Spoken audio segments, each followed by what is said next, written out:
I'd like to turn now to Afghan veteran Jim Banks.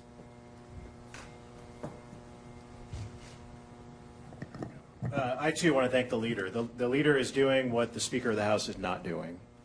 The leader brought all of us together today to talk about these critical issues and what we can do about it. On the eve of the NDAA markup in 2 days, the leader of the minority party is doing the job that the Speaker of the House is not doing and bringing members together to talk about ways that we can help our Afghan allies and ways that we can get every American out of Afghanistan from behind enemy lines. And I want to commend the leader for that type of leadership. When I served in Afghanistan as a Navy logistics officer, I was on the front lines of the process of turning over American equipment to the Afghan army and the Afghan police to fight against the Taliban. Never would I believe then, or up until this point where we are today, that not just a little bit, not just some, but all of the $85 billion worth of American equipment that we turned over to the Afghan police and the Afghan army would fall in the hands of our enemy. That's where we are at this point because of the negligence, the hasty and incompetent withdrawal led by this commander-in-chief.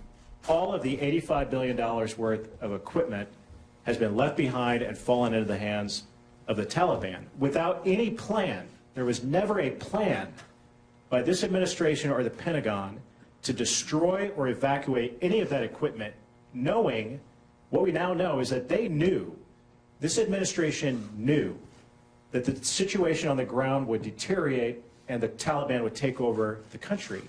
They knew it, and they lied to us. This president and his leadership lied to the American people because they knew it. They knew the Taliban would take over if they made the move, the hasty withdrawal and the move that they made, leaving $85 billion of equipment, vehicles, weapons and ammunition, night vision goggles, medical supplies, biometric devices and data of our allies, all of it falling into the hands of the Taliban. But it gets worse than the Taliban.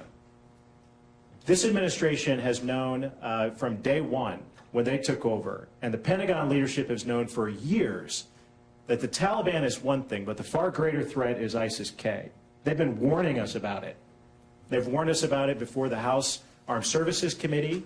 Many of us have taken CODELs to Afghanistan over the last couple of years with General Scotty Miller, who was the most recent commander on the ground who led this withdrawal. Representative Bouchon and I were with him 2.5 years ago. And General Miller told us then what we now have seen occur, that if we pull out just like we did, ISIS-K would be the greater threat, the more significant threat to the lives of the American people and an imminent threat to the homeland. And that's the situation that this administration has allowed to happen.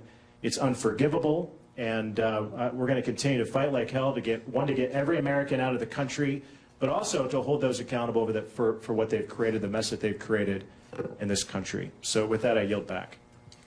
Let me